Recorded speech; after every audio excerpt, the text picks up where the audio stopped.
أعوذ بالله من الشيطان الرجيم بسم الله الرحمن الرحيم إن للمتقين عند ربهم جنات النعيم أفنجعل المسلمين كالمجرمين ما لكم كيف تحكمون أم لكم كتاب فيه تدرسون۔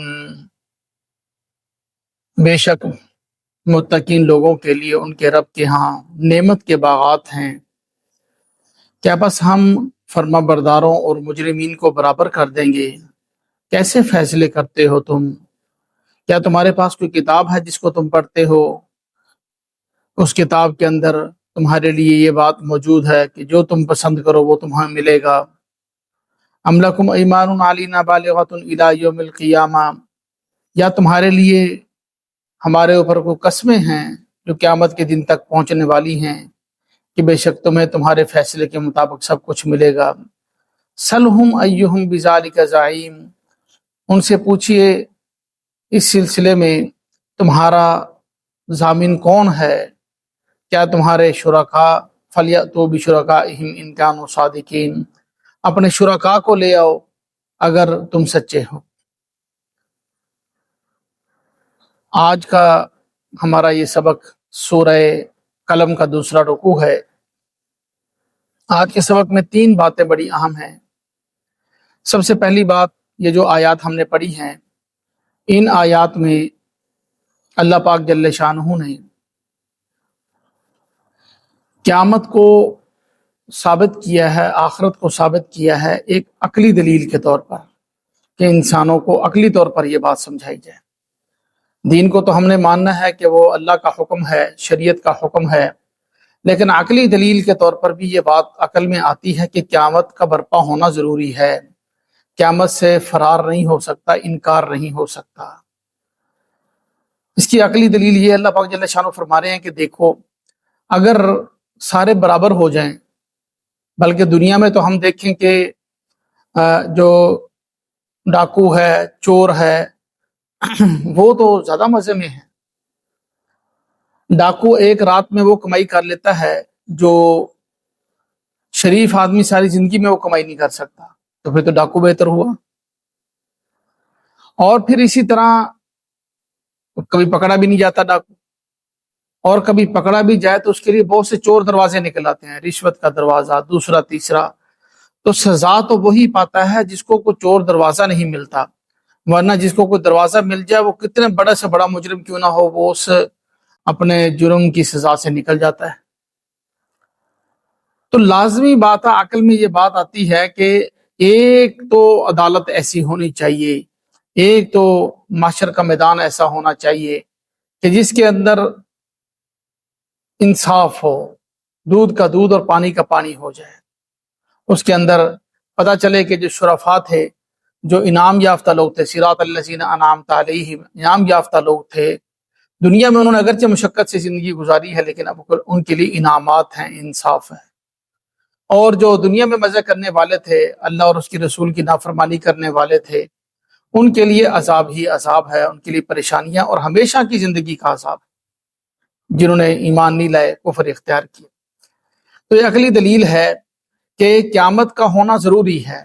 قیامت قائم نہ ہو تو پھر سزا و جزا کیا، اللہ کا عذاب کیا، پھر حساب کتاب کیا، وہ تو ساری چیزیں بے فائدہ ہو جائیں گی۔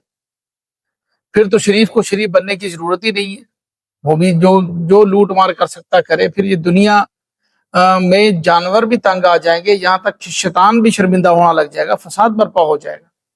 اگر یہ دنیا کا وجود قائم ہے تو اس بات پر قائم ہے کہ خوف خدا ہے، کہ روز محشر اللہ کے سامنے پیش ہونا ہے، اور قیامت کا یقین اور استحضار یہ ایسا کسوٹی ہے، ایسے جو ہے وحدت کا معیار ہے کہ اس کو جو ماننے والے ہیں وہ ہمیشہ کامیاب ہیں۔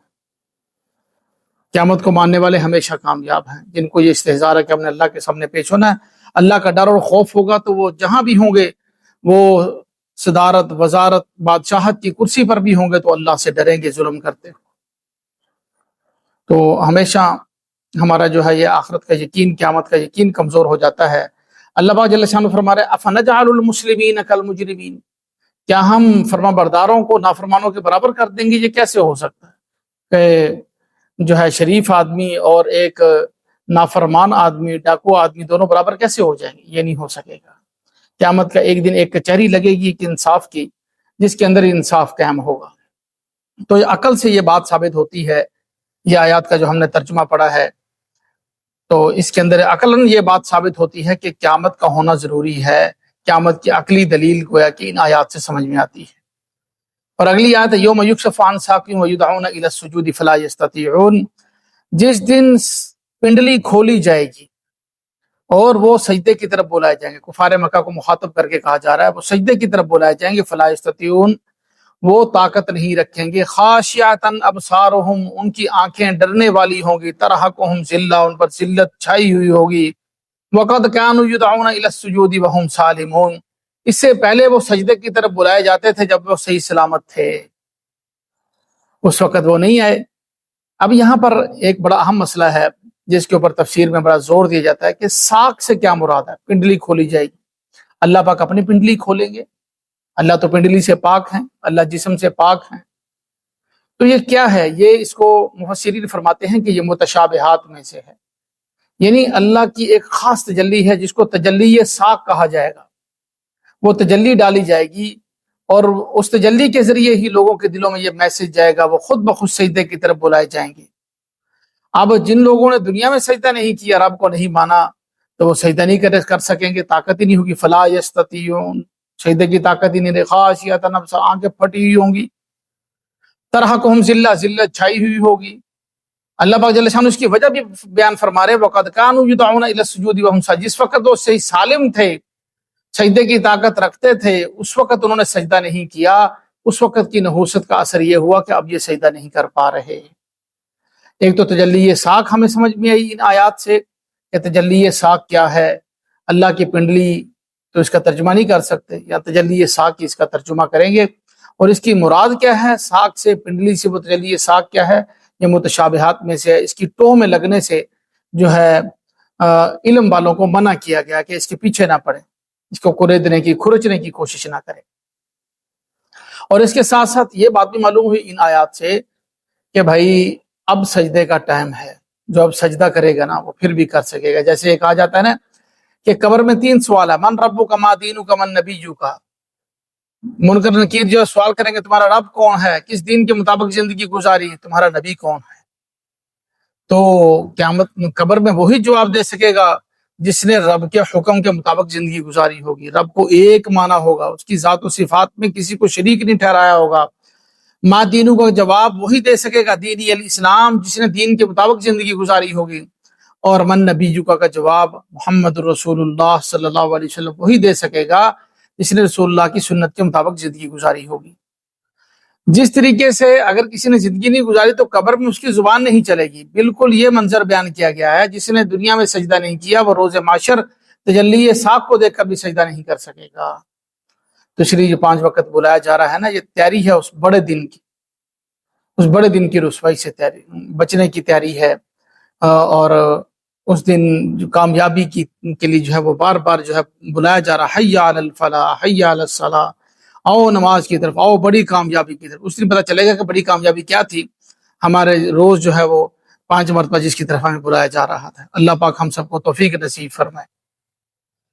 اور اس کے ساتھ ساتھ فرمایا کہ اللہ پاک جل شانہ نبی پاک صلی اللہ علیہ وسلم کو تسلی دے رہے، فذرنی ومن یکذب بہذا الحدیث، بس مجھے چھوڑ دیے اور اس شخص کو بھی چھوڑ دیجئے جو اس بات کو جھٹلاتا ہے، یعنی جو قیامت کو جھٹلاتا ہے ان کو آپ پریشان نہ ہوں، آپ اللہ پر توکل کریں۔ سنستدرجہم من حیث لا یعلمون، ہم ان کو بتدریج ایستا ایستا پکڑیں گے، ایسے طور پر کہ ان کو پتہ بھی نہیں چلے گا، ان کو علم بھی نہیں ہوگا۔ وَأُمْلِي لَهُمْ، میں ان کو مہلت دیتا ہوں، ڈھیل دیتا ہوں۔ ان کیدی متین، میری تدبیر بڑی مضبوط ہے، میری تدبیر بڑی مضبوط ہے۔ وہ لوگ انکار کر رہے ہیں تو نبی پاک صلی اللہ علیہ وسلم کو یہ تھا کہ وہ کہتے تھے کفار مکہ کہ ہم عذاب لے آؤ، کیوں نہیں لاتے، لے آؤ ہمارے اوپر عذاب، تنزیہ کہتے تھے۔ تو نبی پاک صلی اللہ علیہ وسلم کی یہ خواہش تھی کہ تھوڑا سا آ جائے تو ان کو پتہ چل جائے، باقی لوگ تو ایمان لے آئیں گے۔ تو اللہ پاک نے فرمایا کہ نہیں، آپ یہ میرا کام میرے چھوڑ دیں، آپ اللہ پر توکل کریں اور اپنا کام جاری رکھیں، دعوت کے کام کو جاری رکھیں۔ اور میں نے تو مہلت دی ہوئی ہے اور میری پکڑ بڑی سخت ہے، جب میں پکڑوں گا ان بطش ربک لشدید، تیرے رب کی پکڑ بڑی سخت ہے۔ اور ساتھ فرمایا کہ ام تسألہم اجرا فہم من مغرم مثقلون ام عندہم الغیب فہم یکتبون، آپ ان سے کوئی اجرت کوئی معاوضہ بھی نہیں مانگتے اپنی دعوت و تبلیغ پر کہ ان کو تاوان کا بوجھ محسوس ہو، من مغرم مثقلون، کہ ان کو تاوان کا بوجھ، وہ تاوان سمجھے کہ یہ ہمیں تبلیغ کرتا، ہم سے پیسے لیتا ہے، کوئی ایسا بوجھ بھی نہیں ہے۔ اور ساتھ فرمایا ام عندہم الغیب، کیا ان کے پاس کوئی غیب ہے جس کو وہ لکھتے ہیں؟ کیوں انکار کر رہے ہیں عذاب کا، کیوں میری پکڑ کا انکار کر رہے ہیں؟ فاصبر لحکم ربک، بس آپ ایسا کیجیے، اپنے رب کے حکم پر صبر کیجیے، اپنے رب کی حکمت پر صبر کیجیے۔